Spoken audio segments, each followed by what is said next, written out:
kulan ay maanta wada qaateen waalidiinta ardaydoodu dhigato dugsiyada Nuuraddiin iyo maamulka dugsigaasi ayaa lagu gorfeeyay kaalinta dugsigani kaga jira horumarka waxbarashada Soomaaliland iyo qaabkii loo sii horumarin lahaa. Waxaana ugu horreyn goobta ka hadlay Maxamuud Daahir Tukaale oo ka mid ah barayaasha dugsiga Nuuraddiin. Waxaanu ka warramay qaabka ay wax uga dhaceen dugsiga sare ee inamada ee Nuuraddiin. waxay bilaabeen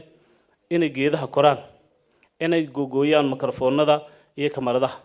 macallimiintii markiiba soo galay baan halkan joogay waxaan doonay inaan mikrofoonka ka hadlo. ardayduna inta badan ma sha Allah waa ardayna maqasha erey kale haatee ku fariistaan ku sare kacaan. nabi maxamed baa yidhi sallallahu alayhi wasallam diintu qariib bay ku bilaabatay in la yiraahdo masaas inaan ka yarnaa wartimahaaga xiir waa qariib inaan idhaahno war salaadatuka waa qariib inaan idhaahno muxuu ahaay war moobilkan iska daa qariib bay nagu noqotay.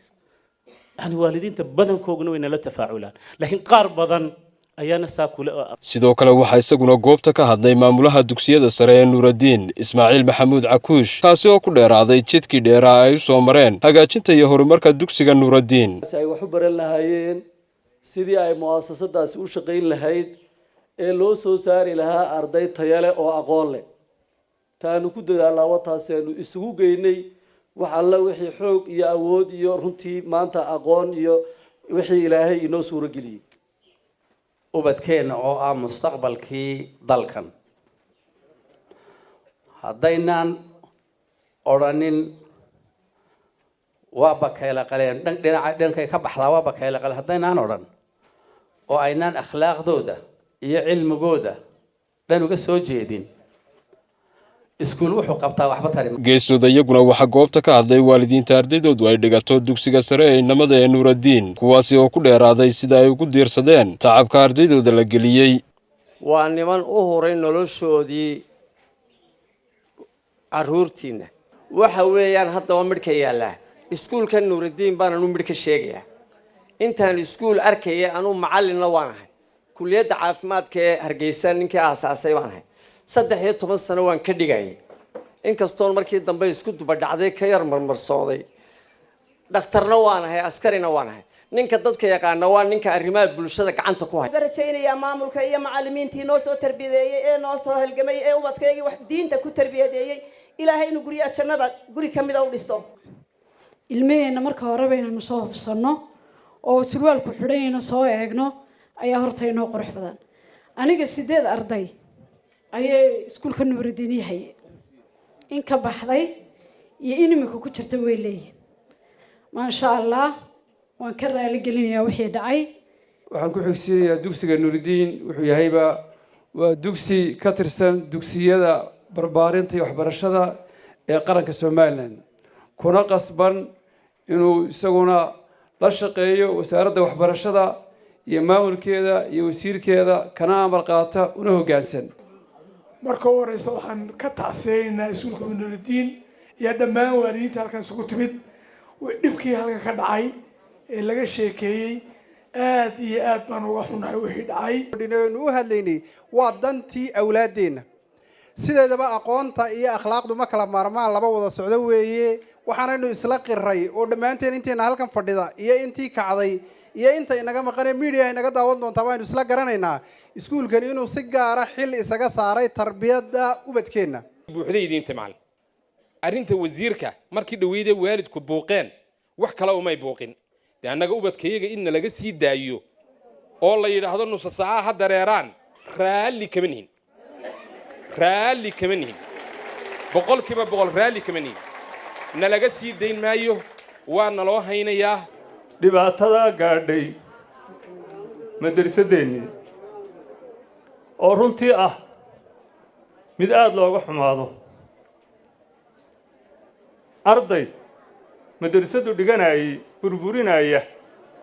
waxa la yiraahdaa waxa lama arag lamana maqal iyadooda waayo barigii hore cidiyaha la eegi jiray oo timaha la eegi jiray oo waana la celin jiray waxaan u soo kacay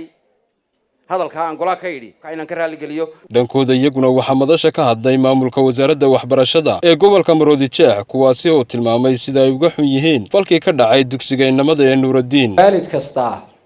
xogogaal buu yahay waanu ogiyay wixii ka dhacay goobta haday noqoto asad iyo haday noqoto dhaqan burburayba hantida waxa ka badan dhaqanka laakiin se tabasho noqon mayso goobtii aad wax ku dhiganaysay inaad sidaa u baabiisid tabasho noqon mayso tacsiidayna arrinta ku dhacday iskuulka innagana inagu dhacday iskuulka oo kaliya kuma dhicin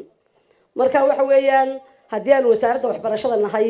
wasiirku uu ballan qaaday inuu isagu contribution ka qayb qaadanayno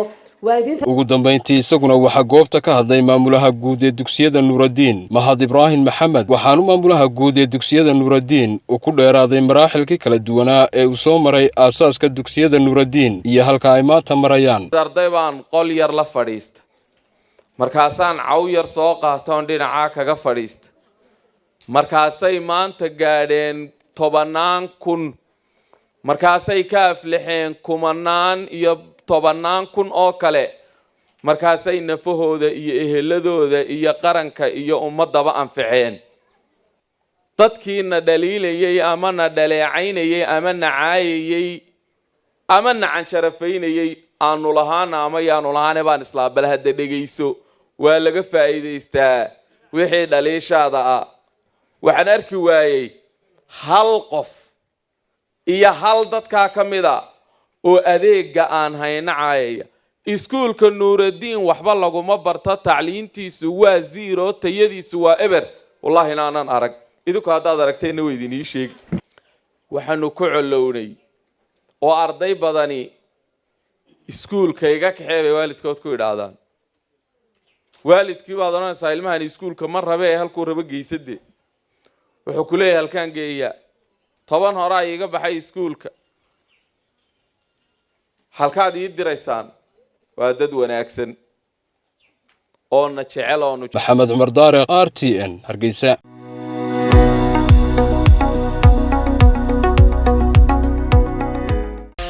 ku xirnow IBS Bank goob kasta iyo goor kasta adigoo isticmaalaya IBS Mobile Banking degso application-ka oo isticmaal adeega IBS Mobile Banking si aad u isticmaasho application-ka fadlan kala soo deg Google Play ama App Store-ka ku qoro IBS Mobile Banking kadibna guji install si aad ula soo degto app-ka haddaba ka isticmaal telefoonkaaga adeegyada IBS Bank